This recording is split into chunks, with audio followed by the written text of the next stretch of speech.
Ok, donc on est de retour à l'antenne. Il y a eu un petit bug avec l'informatique. Normalement, ce doit être bon. À la régie, c'est bon, on me dit. D'accord, super. Bah, je vais remettre le son. Salim, il est toujours avec nous. Allô, Salim, tu nous entends? Oui, oui, oui. Ouais, ok, super.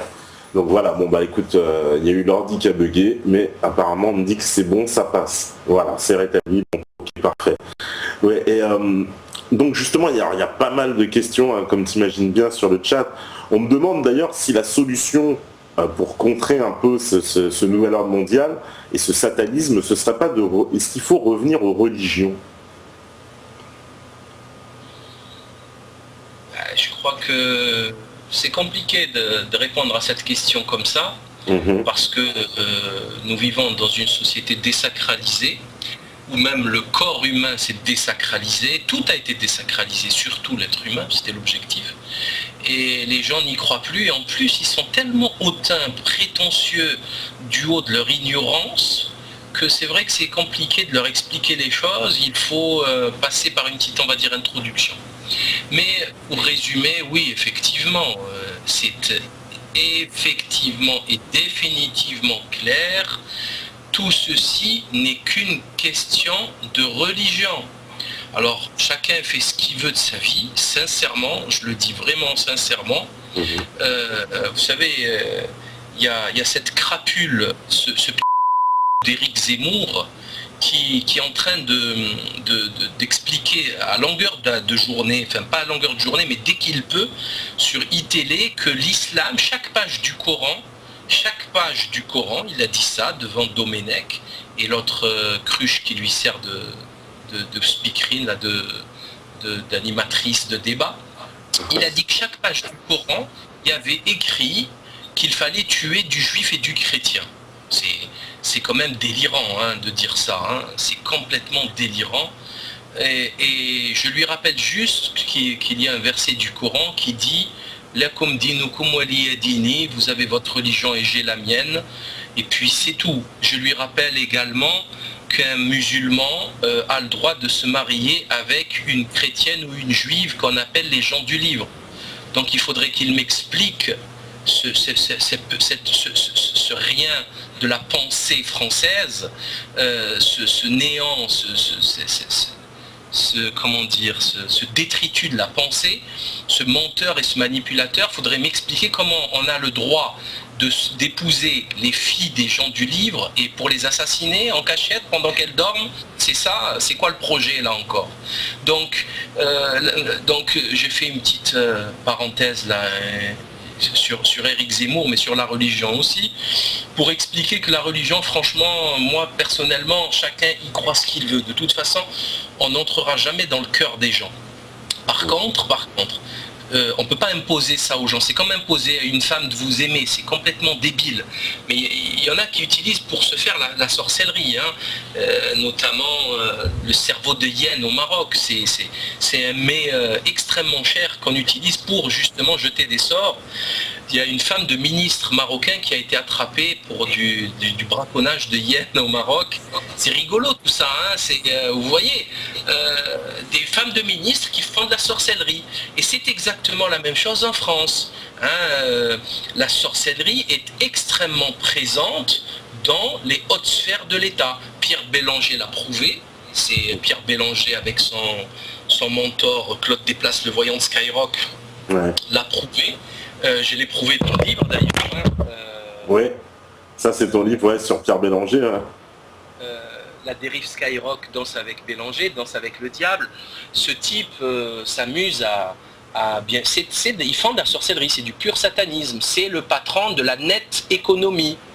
Il est ultra moderne le mec, hein, avec son internet, ses skyblogs, sa radio. Il fait le mec hyper moderne, hyper in, très riche. Il habite dans des quartiers chics. Enfin, il habitait dans les quartiers chics, il a déménagé maintenant. Mais bon, bref. Et ce type, c'est juste un sorcier. Donc c'est très curieux. Et encore une fois, la franc-maçonnerie, qui est l'élite du pays. C'est elle qui dirige la France. C'est la franc-maçonnerie. Alors, la place Beauvau, c'est la franc-maçonnerie. L'éducation nationale, c'est la franc-maçonnerie. Le gouvernement est plein de francs-maçons. Il y a des partis politiques comme les radicaux de gauche, c'est du pur, c'est une création de la maçonnerie. Les mutualités, les banques, c'est de la pure maçonnerie. Il suffit de voir les logos de la Maïf, de la Matmut, du Crédit Mutuel, c'est que des pyramides. En plus, ils signent leur appartenance, ils ne s'en cachent même pas. Où est-ce qu'ils pratiquent leurs planches, les maçons? Ils ne les pratiquent pas par hasard dans le temple de Salomon, quand bien même serait-elle athée comme le Grand Orient depuis 1905? C'est pas dans le temple de Salomon. C'est qui Salomon? Attendez que je réfléchisse. Est-ce que c'est un... Ah tiens, c'est un des prophètes de Dieu. Dieu, qui est le créateur de... Ah, le bon Dieu. C'est un prophète de Dieu, tiens. Donc il planche dans un temple de Dieu, dans le temple du prophète de Dieu, et tout ça pour reconstruire ce temple prochainement, en Palestine occupée, et on va me faire croire que ce n'est pas religieux tout ça. Vous vous foutez de qui là? Donc soit on ouvre les yeux et on voit la réalité, soit on ferme sa grande gueule parce qu'on déblatère des conneries. Voilà. Soit on se renseigne et on apprend, et pourquoi pas, attention, hein, je fais pas le malin. Hein. Moi j'étais ignorant de tout ça en dessous de 2006, j'étais ignorant de tout ça. Hein. Moi je croyais que c'était comme tout le monde, un club philosophique là, un thé philosophique, il prenait un thé, il parlait d'Heidegger, de Kant et de je ne sais qui d'autre. Non, non, non, non, ce sont des sectes. Hein. La maçonnerie qui est dite de Memphis Misraïm, du rite de Cagliostro qui était un franquiste, donc un sabbataïste, il passe un pacte avec le sang. Leur initiation se fait avec le sang, c'est-à-dire ils se blessent et ils passent un pacte avec le sang. C'est de la pure sorcellerie. Donc après on me dit que ouais, c'est des athées, ils croient pas. Non mais vous foutez de qui? Enfin, tout ceci n'est pas très sérieux. Soit on s'intéresse aux choses, soit on se tait quoi. Allez voir la Coupe du Monde, Roland Garros, bientôt le Tour de France des drogués. Vous inquiétez pas, la vie va bien, amusez-vous, mais ne vous occupez pas de ce qui vous dépasse, s'il vous plaît. Et on me demande si pour toi il y a quand même des bons francs-maçons, ou alors est-ce qu'ils ont été infiltrés, corrompus, ou ils sont manipulés quoi. Est-ce qu'il ne peut pas y avoir de bons francs-maçons? Bien sûr, ça c'est bien encore heureux qu'il y ait des bons francs-maçons. Mais bien sûr, c'est les rangs, les loges bleues, là, les bleus bites, là, les compagnons apprentis qui comprennent rien. Mais ils ne monteront jamais dans la hiérarchie. D'ailleurs, au départ, on ne leur dit pas qu'il y a au-dessus de maître. Hein. Ils croient que ça s'arrête à la maîtrise. Et en fait, au-dessus, il y a encore 33 degrés, dans d'autres rites, dans d'autres trucs, dans d'autres obédiences, il y a 99 degrés, etc. Donc, c'est une sélection, c'est sectaire. On va sélectionner les gens selon leur appétit de pouvoir et leur perversion et leur degré de psychopathologie. Ouais, d'accord.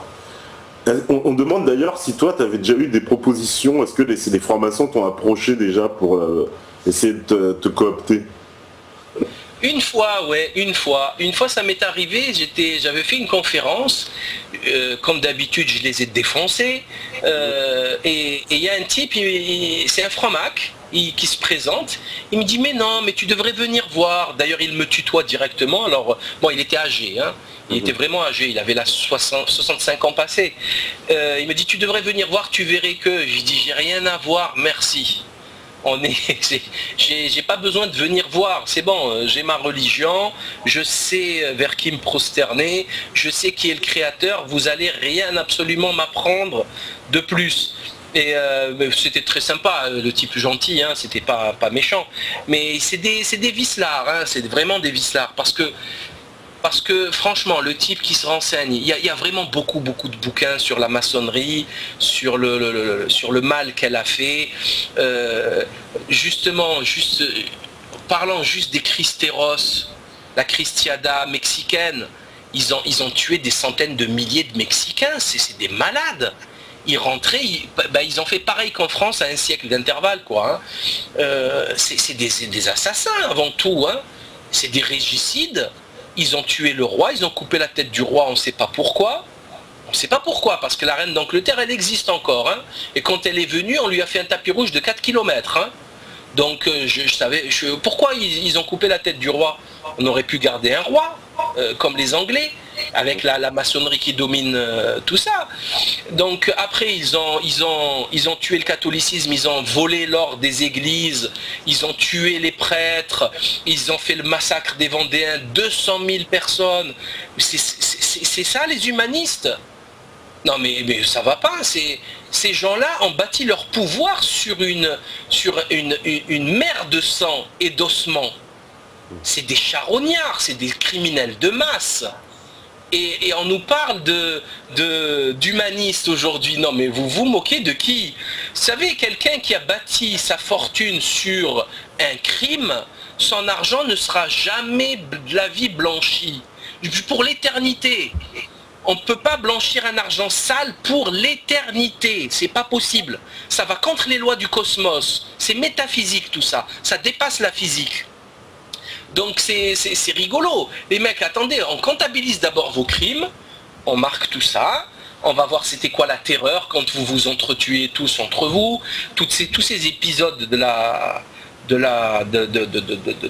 Révolution française, et après peut-être on va dire oui, peut-être vous êtes bien, peut-être vous n'êtes pas bien. La phase des fiches, 1905, hein, la phase des fiches là contre la maçonnerie, elle a fiché absolument tous les gradés de l'armée française et tout ce qu'ils se disaient dans leur village où ils habitaient, s'ils allaient à la messe, si leurs enfants avaient été au catéchisme, s'ils s'étaient mariés à l'église ou pas, quels propos ils tenaient. Tous les maçons du village étaient des espions qui faisaient remonter à la loge des petites infos pour voir quand il va acheter son pain, qu'est-ce qu'il va dire à la fin, s'il va dire au revoir ou que le ciel vous tienne en joie. Tu vois ce que je veux dire?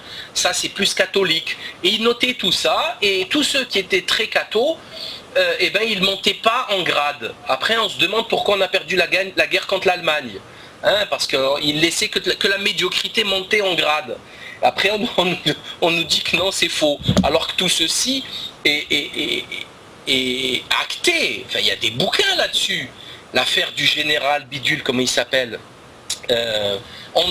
général André, tout est connu de cette affaire. Ces gens-là, c'est une secte maléfique. Voilà, elle sème le désordre, le sang dans son sillon. Voilà, où ça passe, il y a du sang qui coule. Où il y a de la maçonnerie, il y a des meurtres. Ben, c'est clair. Voilà. Alexandre Djouri, celui qui traficote tous les trafics d'armes avec l'Afrique, c'est de la franc-maçonnerie qui gère ça. Tous les coups d'État africains, c'est la franc-maçonnerie qui gère ça, aussi bien la GLNF que le Grand Orient.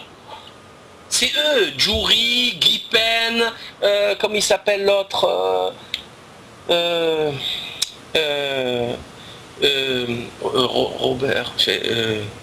Robert Bourgi, comment il s'appelle l'autre, enfin, tous des francs-maçons qui ont soutenu des dictateurs sanguinaires en leur fournissant des armes, hein, et de la technique et de la formation, hein, comme ils voulaient envoyer des CRS, comme Michel Alliot-Marie voulait envoyer des CRS en Tunisie pour mater la révolte populaire.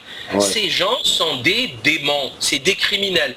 Et après, ils viennent avec leur petite costard cravate à la télé, sur des plateaux, sans recevoir aucune contradiction, rien. Il n'y a jamais un contradicteur face à leurs mensonges, et ils viennent, ils balancent leur sornette là, et voilà, et ça passe. Nous sommes des humanistes, nous sommes pour le progrès. Il va vous raconter l'histoire de la pilule, de l'avortement, des histoires à la con, là, enfin un truc qui sert à rien, et voilà, et ça passe comme une lettre à la poste. C'est quand même curieux tout ça, c'est pas sérieux, hein. Ce n'est pas sérieux. Et on me dit, René Guénon, lui, a été franc-maçon. Quel est ton avis sur la question? C'est compliqué. C'est compliqué. Il faut lire tout René Guénon pour comprendre René Guénon.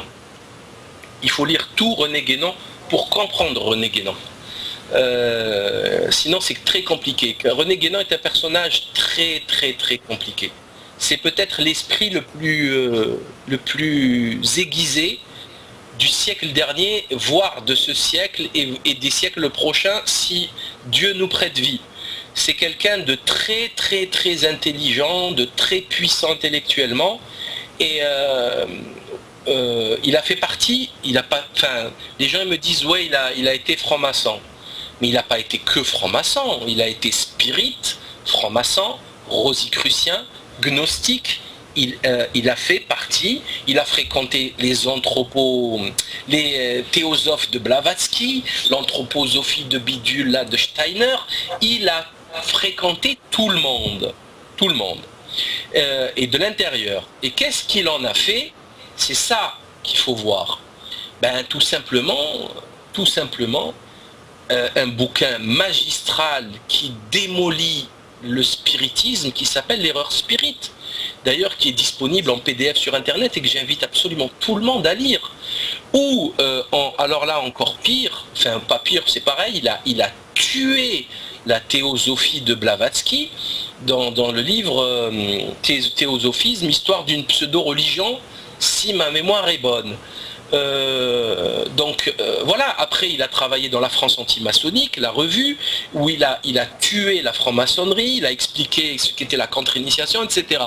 Donc, et quand on lit ces bouquins et quand on voit les détails extrêmement précis qu'il y a à l'intérieur, d'ailleurs c'est très troublant, hein, c'est impressionnant, il savait tout du cheminement et du trajet de Blavatsky, toutes les condamnations judiciaires qu'elle a eues en Russie, en Égypte, en Europe, après aux États-Unis, enfin, on dirait il racontait des petites anecdotes, comment elle faisait semblant de faire parler les esprits en faisant un son de cloche, et un jour la cloche, elle était en fait dans sa manche, elle est tombée, elle était cachée ici, quoi.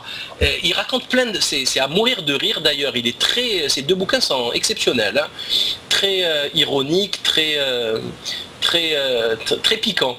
Et c'est là qu'on comprend à quoi a servi ce travail. Mais moi personnellement je suis contre, hein, je vous le dis clairement, parce que c'est très dangereux.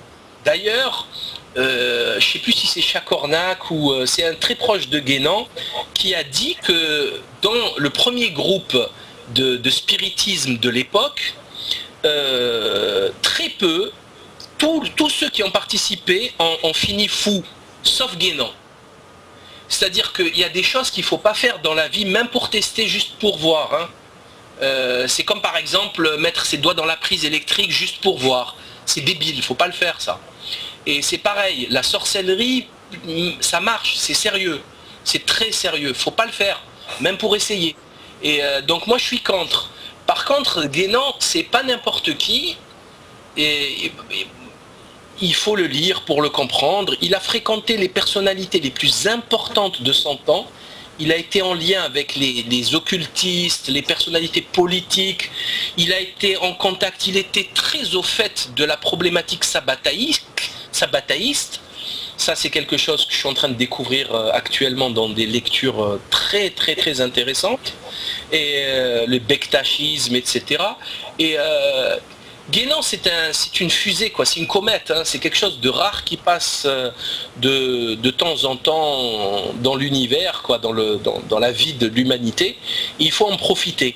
Maintenant, ce que je sais de lui, c'est qu'il a eu une vie religieusement, surtout en Égypte, là où tout le monde l'a vu. Il avait un islam extrêmement orthodoxe. C'était très simple, très carré. Ça c'est très clair dans sa pratique quotidienne. Donc il n'y a pas de doute là-dessus puisque les témoignages sont très nombreux. Maintenant, bon, chacun y pense ce qu'il veut. Moi je suis pas là pour défendre Guénon, il n'a pas besoin de moi. Et pour dire autre chose, on n'a pas besoin de Guénon pour être musulman ou chrétien ou catholique, parce qu'il défendait aussi bien le catholicisme que l'islam.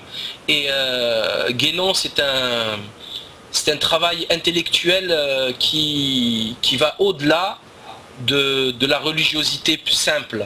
Voilà, c'est quelque chose de beaucoup plus... C'est le combat, Guénon. Guénon, c'est le combat contre le désordre en fait. C'est comprendre d'où vient le désordre et de le combattre pour des masques amorphes qui ont été ramollis par la modernité. Vous savez, tous ces musulmans qui ne croient pas au diable, tous ces catholiques qui ne croient pas au diable, ils sont un peu perdus, quoi. D'ailleurs, j'ai une phrase très, très belle ici dans mon bureau, sur Guénon, qui parle justement de ça. C'est dans Autorité spirituelle, pouvoir temporel, page 32-33, un truc comme ça. Concernant justement alors je vais vous la citer rapidement, qu'il en ait pas toujours été ainsi, le mot même de clergé en fournit la preuve, car originairement clerc ne signifie pas autre chose que savant, et il s'oppose à laïc qui désigne l'homme du peuple, c'est-à-dire du vulgaire, assimilé à l'ignorant ou au profane, ou à qui on ne peut demander que de croire ce qu'il n'est pas capable de comprendre, parce que c'est là le seul moyen de le faire participer à la tradition dans la mesure de ses possibilités. Il est même curieux de noter que les gens qui, à notre époque, se font gloire de se dire laïcs, tout aussi bien que ceux qui se plaisent à s'intituler agnostiques, et d'ailleurs ce sont souvent les mêmes, ne font en cela que se vanter de leur propre ignorance, et pour qu'ils ne se rendent pas compte que tel est le sens des étiquettes dont ils se parent, il faut que cette ignorance soit en effet bien grande et vraiment irrémédiable. C'est pas exactement la phrase que je voulais citer, c'est sur un autre tableau, mais celle-là aussi, elle est magnifique. Elle parle justement des gens qui se vantent.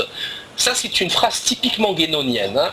D'ailleurs, c'est une phrase très longue dont la ponctuation est extrêmement importante et dont il a le secret. Guénon était un mathématicien et il avait le secret de la ponctuation. C'est quelqu'un qui écrit vraiment extraordinairement bien. Et donc cette phrase, elle se moque de tous ceux qui se vantent d'être laïcs. En fait, ils se vantent de leur propre ignorance. Et la phrase dont je parlais au départ, c'est celle qui parle des croyants qui, lorsqu'on leur demande, par exemple, de prouver leur croyance, par exemple, de parler du diable, eh ben ils sont là, ils sont évasifs. Non, mais ça, j'y crois pas trop. Non, mais ça, c'est un mythe, c'est juste pour faire peur. Et là, quand on arrive à ce niveau-là, je crois que c'est la fin des haricots, hein. Moi, je connais plein de musulmans qui ne croient pas en Satan, hein. Ils n'y croient pas physiquement. C'est un concept. C'est un concept. Il y a plein de musulmans qui ne croient pas en la sorcellerie. Alors que la sorcellerie, ça existe. Il y a l'histoire de Moïse, il y a l'histoire de... Il y a des sourates entières qui en parlent. Donc ça ne se discute pas, c'est doctrinal, c'est dogmatique. C'est comme ça, chacun s'est fait sa propre religion dans son coin. Et ça, c'est dangereux parce que l'ennemi en face, il utilise ses failles et ses faiblesses justement pour ça. Et en utilisant justement la sorcellerie. Donc je pose une question toute bête. Je pose une question toute bête à nos internautes qui nous écoutent. Si vous ne croyez pas en la sorcellerie et en Dieu, comment voulez-vous vous en prémunir? Expliquez-moi juste, répondez juste à cette question. C'est très dur, hein? Et je vais même vous décourager, c'est impossible. Parce que c'est autre chose. La Kabbale, l'arbre de vie, le tarot, les 22 chemins de l'arbre séphirotique, tout ça, ça existe, hein. C'est étudié par des gens extrêmement intelligents, c'est des gens qui ont le pouvoir sur Terre, et vous êtes à la traîne, c'est tout. Voilà. Même moi j'ai du mal à y croire, hein. J'ai du mal à croire ce que je n'ai pas vu de mes yeux. Ouais. Mais je suis un bon soldat. Je suis un bon soldat, je crois, j'ai accepté le message divin, islamique, donc je l'accepte. Voilà, c'est comme quand on joue au foot, on accepte toutes les règles ou sinon on ne joue pas. Donc on est musulman, on accepte toutes les règles ou sinon on cesse de l'être et puis chacun il fait ce qu'il veut de sa vie. C'est pas problématique, hein. On me dit, est-ce que, alors entre guillemets, les cadres de la dissidence est-ce que les cadres de la dissidence, entre guillemets, ont prévu d'organiser la dissidence? Si ça pète très vite, on est désorganisé complètement, c'est dangereux, je trouve. Voilà, c'est Don Kanoji qui nous dit ça.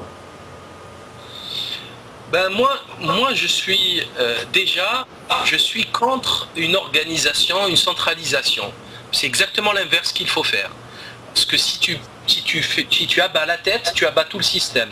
Donc il faut faire comme les communistes, comme les trotskistes qu'ils faisaient, c'est-à-dire qu'il faut faire plein de cellules partout qui presque ne se connaissent même pas entre elles. Ça c'est capital, hein, c'est primordial. Mais vous savez, les gens, souvent ils parlent de dissidence comme si c'était une entité. Il n'y a pas d'entité dissidence, ça n'existe pas. Chacun, il y a des gens divers et variés, chacun travaille, amène sa pierre à l'édifice. Après, on peut l'appeler dissidence, on peut l'appeler résistance, on l'appelle ce que l'on veut. C'est pas problématique, mais la dissidence en tant que telle, ça n'existe pas. Et pour moi, c'est tant mieux. C'est tant mieux, parce que si il y a un monopole, comment dire, s'il y a une seule tête qui représente tout, elle finira par tomber très très vite. Hein. Vous savez ce qu'il fait le système? Les flics, quand ils arrivent dans une manif, surtout dans les pays, on va dire non occidentaux, mais en Occident c'est la même chose, hein, je veux vous le dire, c'est la même chose, c'est plus vicieux. Ben, ils prennent les leaders et ils leur cassent les jambes, hein, ils les mettent en prison, ils leur font des redressements fiscaux, etc., etc. Ils les menacent, s'ils ont des points faibles dans leur histoire familiale, etc. S'il a une maîtresse, voilà, c'est souvent des histoires de fesses malheureusement, ou de drogue, etc. Et puis c'est fini, c'en est fini de la résistance. Donc après, bon, effectivement, à un moment donné, je crois que ça va se faire automatiquement. Ça va se faire automatiquement. Par contre, ce que je trouve essentiel aujourd'hui, et ce travail, il faut continuer à le faire, c'est d'informer les gens. C'est continuer d'informer les gens. Informant les gens. Parce qu'un homme informé qui était avant ce moment-là un mouton, après l'information, il ouvre les yeux, 3, 4 mois, 6 mois, 1 an après, c'est un lion. Et comme je le dis souvent, vaut mieux un lion que 1000 moutons. Donc il faut continuer à informer les gens, informer. Et puis c'est tout, et ça va marcher. Et ça va marcher le jour J, je vous garantis que ça va marcher. Après, je crois qu'une chose est certaine, il ne faut pas du tout comptabiliser les forces telles qu'elles sont aujourd'hui. Parce que la Providence n'a pas encore mis ses petites mains dans nos affaires terrestres. C'est-à-dire qu'à un moment donné, notre camp il va être renforcé et le leur va être affaibli pour rééquilibrer les forces. Et il faut faire confiance au grand architecte, comme il l'appelle, le grand horloger, celui qui ordonne tout depuis tout le temps et pour tout le temps, pour tous les temps. Et il faut lui faire confiance, totalement confiance. Vous vous doutez bien qu'ils n'ont absolument aucune chance de gagner, aucune. Mais c'est en dehors du concevable, hein. Ils n'ont aucune chance de gagner. On a déjà gagné à la base, hein. Je vous le dis comme ça au passage, pour ceux qui douteraient, on a déjà gagné sur toute la ligne. Je pense qu'on va faire une petite pause. Voilà, dès que la régie va nous faire signe, et puis on revient juste après. Salim, on fait une petite pause d'une dizaine de minutes environ, à peu près, et on revient, pour l'entretien. Très bien, merci. À tout de suite. Voilà. Donc la régie, dès qu'elle est prête, évidemment, elle fait signe. Je sais, elle n'est pas prête, la régie. Donc c'est pas grave, on va parler du Métatour pendant 2 secondes, le temps que Steph cale la vidéo. Donc du 14 juillet au 15 août, n'oubliez pas, on fait le tour de la France. Hein, donc voilà, il y a le programme qui sera affiché, il est déjà affiché d'ailleurs sur la page Métatour. S'il y a des gens qui peuvent nous recevoir, n'hésitez pas à nous envoyer vos coordonnées sur la page Métatour, comme ça on va tout répertorier afin de vous contacter pour organiser ça. Donc si vous avez aussi des suggestions de lieux, hein, des fois, donc en fonction évidemment du parcours, et ben allez-y, envoyez-nous vos propositions de lieux, etc. Et on va tout centraliser. Voilà, on me dit que c'est prêt, donc on fait une petite pause, et puis on revient juste après. À vous la régie. Voilà, donc de retour sur la libre antenne. Normalement, le son passe, on est toujours un peu incertain, normalement ça devrait aller. Mais on sera avec Salim encore là dans quelques instants, vous savez, hein, le temps de faire la reprise de connexion.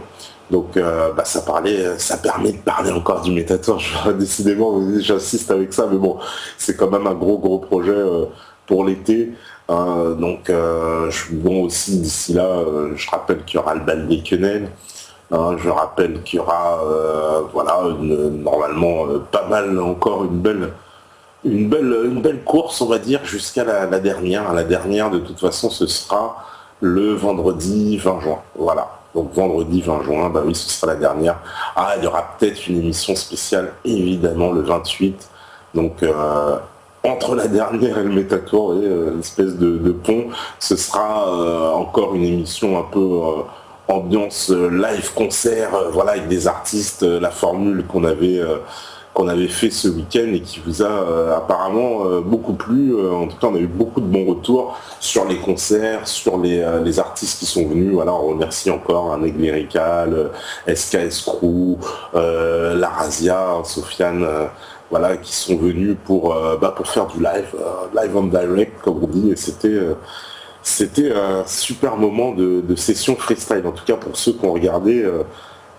Je pense que on me fera signe dès que ce sera revenu. Je sais pas trop ce qui se passe, mais bon, j'ai vu vos questions sur le chat. J'ai vu qu'il y avait beaucoup de questions. Vous êtes hyper nombreux à être connectés, donc franchement on pourra même pas évidemment poser toutes les questions, tellement il y en a de toute façon, donc on est obligé de sélectionner un peu.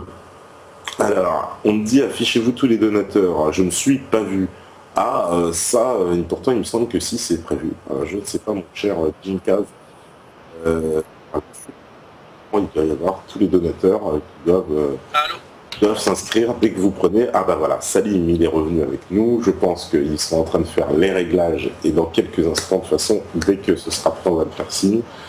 Voilà. Donc dans quelques instants, on va revenir avec Salim Naibi en direct de Marseille avec nous. Voilà. Donc oui, pour mon cher Ginkaz, écoute, normalement les donateurs s'affichent, je sais pas, mais en ce moment il y a pas mal de bugs. Voilà, on me fait signe que c'est bon. Donc j'ai plus qu'à remonter le son. Allô, Salim, c'est bon. Voilà. Le retour. Attention, on entend. Il y a un micro connecté dans la régie, on vous entend. Voilà. Ok. Parce qu'on entend sinon la régie en direct. Oui, Salim, beaucoup de questions, hein, évidemment, sur le chat, où on me demande justement est-ce que les gens ils sont pas un peu ces derniers temps un peu perdus, c'est vrai, dans un flot d'informations qui fait que ça les effraie un peu. Ils sont un peu effrayés. C'est vrai que quand on leur explique cette grille de lecture avec l'occultisme, l'oligarchie mondialisme, la finance, etc., on voit que c'est presque rebutant, quoi. Comment faire pour intéresser, débrancher les gens tout doucement? Ça, c'est une question que je résume un peu de ce qu'on pose. Il y a différentes techniques. Dans tous les cas, ça se fait pas du jour au lendemain. C'est déjà arrivé. J'ai vécu ça avec des gens, mais c'est rarissime. Donc c'est pas la norme. La plupart du temps, les gens, il leur faut vraiment du temps pour mariner, pour absorber ces informations, pour lire les livres qu'il faut lire. Les gens travaillent, ils ont des enfants. Alors, il y en a qui se doutaient de quelque chose, mais qui n'arrivaient pas à mettre les mots dessus. Il y en a beaucoup. Et quand vous leur parlez, vous les soulagez. C'est comme si vous enleviez une soupape, là, il allait exploser, le gars. Ou la femme, et elle allait exploser. À un moment, vous mettez un mot sur son incompréhension du monde. Et là, elle dit, ça soulage. Mais sinon, derrière ça, c'est l'ordre des choses, c'est l'ordre cosmique des choses. Vous savez, excusez le pléonasme, parce que le cosmos, c'est l'ordre. Ça veut dire ordre en grec, donc l'ordre du cosmique, ça fait un peu doublant, mais c'est un petit peu ça. Hein, c'est-à-dire qu'on n'a rien sans rien. S'il faut 3 mois pour avoir des plants de blé, ben, il faut 3 mois. Quand la science, elle veut accélérer tout ça, ben, ça donne du blé dégueulasse, OGM, cancérigène, etc. C'est comme ça, il faut du temps, il faut de la patience. Et après, il y a différentes techniques. On peut se permettre des choses avec ses proches qu'on ne se permet pas avec des étrangers. On peut se permettre d'être un petit peu plus virulent. Avec des étrangers, il faut quand même être un petit peu plus distant, un peu plus calme, un peu plus... Après, on peut utiliser l'ironie, on peut utiliser... l'humour, ça c'est indispensable. Il faut utiliser l'humour, il faut arrêter de faire peur aux gens de temps en temps, il faut décompresser un petit peu. L'ironie, la moquerie. Souvent, je pique, c'est ma spécialité, je pique l'ego des gens. Je les insulte un petit peu, je les dévalorise un petit peu pour que ça le blesse un peu et qu'ils se disent pourquoi il me dit ça, ça va l'intéresser en fait, et ça marche très très très bien, puisque c'est ce que je fais depuis le début, et mes vidéos ont été vues quelques millions de fois quand même. Donc c'est pas méchant, c'est pas du tout méchant. Celui qui vous insulte, c'est Jean-François Copé quand il fait des déclarations. Ça c'est une insulte, ça c'est abject, c'est insupportable, ça c'est extrêmement violent. C'est Bernard-Henri Lévy, c'est Botul Henri Lévy, cet abruti, ce dégénéré, ce sous-homme, ce rien de la pensée, ce néant de la pensée qui se dit philosophe et qui a pris une satire, un pastiche de l'humoriste du Canard enchaîné, je ne sais plus comment il s'appelle, Pagès, qui a pris, il a parlé de Jean-Baptiste Botul dans un bouquin où il se foutait de la gueule de la philosophie, enfin, je ne sais plus ce qu'il faisait dans son bouquin, et Botul Henri Lévy a repris Botul entre Heidegger et Platon, quoi. Ça y est, c'est devenu un grand philosophe dans son livre de la guerre en philosophie. Et ça, ce type, il a sa place. Vous savez, souvent, je disais ça tout à l'heure à quelqu'un, cet après-midi, souvent, vous savez, sur le complot, on peut discourir 4 milliards d'années. Oui, non, non, ça peut durer des années. Par contre, pour pas perdre de temps et parler peu et comprendre beaucoup, franchement, c'est pourquoi Bernard-Henri Lévy, quoi. Pourquoi? Qui est-il? Que fait-il? D'où parle-t-il? Est-il élu? Ça fait 40 ans qu'il est là. Je pourrais dire la même chose de pourquoi Jacques Attali, hein, c'est la même chose. C'est la preuve vivante du complot. Et du complot sabataïste, maçonnique, eschatologique. C'est du pur satanisme. Vous aurez remarqué, je le dis comme ça de temps en temps pour que les gens comprennent, ces gens-là sont remplis de tics. Vous savez que Botul, il s'est fait injecter toute sa vie des picouzes pour arrêter ses tics. Ils sont pleins de tics tout le temps, ils sont comme ça, ils sont possédés. Hein, les gens qui s'intéressent à ces questions vont comprendre. Vous voyez, il y a des contradictions à l'intérieur d'eux. Ça va pas, c'est pas carré, quoi. C'est comme si vous mettiez 30 personnes dans une chambre et que vous leur demandiez de travailler, de bouger. Ben, ça va créer des courts-circuits. Pourquoi Botul, quoi? Pourquoi Botul? Pourquoi ce médiocre personnage, ce menteur manipulateur qui a été dénoncé par tout le monde, même par ses alliés, notamment la femme du journaliste là qui est mort au Pakistan là, je sais plus comment il s'appelle, même elle a dit que c'était qui c'est l'homme le plus entarté de France, et quel que soit l'abjection de ses propos, quel que soit le scandale dans lequel il va patauger, le mec, le lendemain, il est reçu sur les plateaux du Grand Journal, du 13h de France, du 20h de TF1, comme le Messie. Comme le Messie. On l'écoute parler doctement comme le Messie. C'est-à-dire qu'il n'y a plus de géostratège en France, il n'y a plus de militaires, il n'y a plus de hauts gradés, il y a Botul Henri Lévy. Après, on me dit qu'il n'y a pas de complot. Non mais en plus c'est une insulte, hein. Il insulte toutes les universités françaises et ce qu'elle a produit comme cerveau pour nous expliquer le monde, la crise, la philo, la politique, c'est une insulte. Il insulte toute la caste politique et tout le monde s'agenouille devant Bernard-Henri, hein. Tout le monde s'agenouille. Il est milliardaire en plus. Pour ne pas gâcher, il est ridicule. Ça se voit qu'il est fou dans sa tête, avec son brushing, sa chemise ouverte jusqu'au nombril.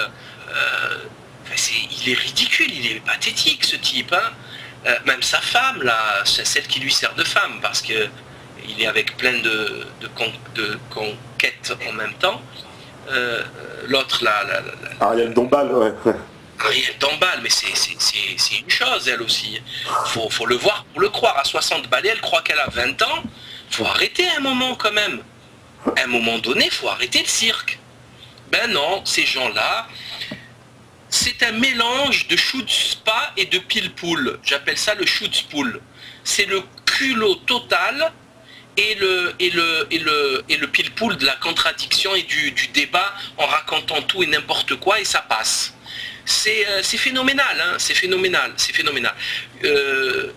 Botul est la preuve de l'existence du complot maçonnique, sabbataïque, de la fin eschatologique de ce cycle de l'humanité. Je crois que c'est évident, hein. C'est évident. Et tous ceux qui me contredisent, si c'est des hommes debout, ils n'ont qu'à contredire Botul, leur maître. Parce que là, je vous garantis que les médiateux, là, les politicailleux, etc., les journaleux, ils arrêteront de manger du pain. Hein. C'est chômage direct. Hein. Donc c'est pas à moi qu'il faut s'attaquer. Attaquez-vous à l'ennemi auquel je m'attaque moi-même. Ouais. Alors on me demande aussi, on me dit dans beaucoup de vidéos, tu incites les musulmans à se révolter pour ne plus être représentés par des chalgoumis. Ne penses-tu pas qu'au lieu de ça, vaut-il mieux pas se préoccuper de tous et surtout de ceux qui dirigent la France, quoi, c'est-à-dire un peu de plus centrer le combat plutôt qu'inciter que les musulmans? Cette question, elle n'a pas lieu d'être, elle ne veut rien dire, hein, franchement. Je ne sais pas qui l'a posée, mais ça ne veut rien dire. Je parle des musulmans à un moment précis, mais je parle des chrétiens pareil. Si le sujet parle du christianisme, je dirais la même chose sur les chrétiens, je dis la même chose sur les juifs, je dis la même chose après, si je parle d'économie, je parlerai du peuple français en général. Ça dépend du sujet, ça dépend du sujet. Je parle parce que l'actu parle de Chalroumi ou d'un truc comme ça, c'est pour ça que j'ai dit ça, mais sinon je sais pas pour vous, mais je crois pas que ça intéresse Jean-François l'agnostique de parler de Chalroumi, quoi. Il en a rien à cirer, alors que encore Chalroumi c'est rien, c'est vraiment rien du tout. Toutes les mosquées sont infiltrées par la DCRI, c'est pour ça qu'ils me font rire quand ils parlent de terrorisme. Ils connaissent tout le monde est infiltré, tout le monde est fiché, il y a des balances partout, il n'y a que ça, c'est que des balances. Et donc c'est pour ça que je parlais de quelque chose de précis. Mais quand j'appelle à la grève générale ou quand j'appelle à la révolte ou à l'information, il n'y a aucune... Enfin, cette question est hors propos, hors sujet. Ok, on me demande si tu seras présent d'ailleurs aux Assises nationales avec Farida Belgoul pour l'organisation qu'elle a créée à Fapec près de Lyon. Non. Je pourrais pas, tout simplement. J'aurais adoré, mais ça va pas être possible pour ce coup-là.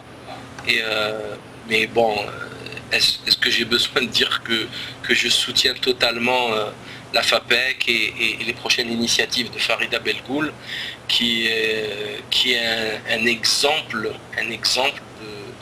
révolte et de dissidence et de résistance au désordre établi par la maçonnerie, quoi. C'est soutien total. D'ailleurs, prochaine journée de retrait des écoles, lundi 23 ou 23 juin. Ouais.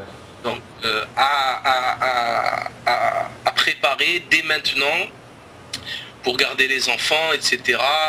Organisez-vous dès maintenant. D'accord. Ça, oui, bah, on fera, nous aussi, on fera tourner l'information. On me demande, voilà, que penses-tu du rapport de l'Église avec Farida et le père Horowitz? Oui, le rapprochement entre les chrétiens et les musulmans, en fait, un peu. Pour moi, c'est inespéré. C'est inespéré.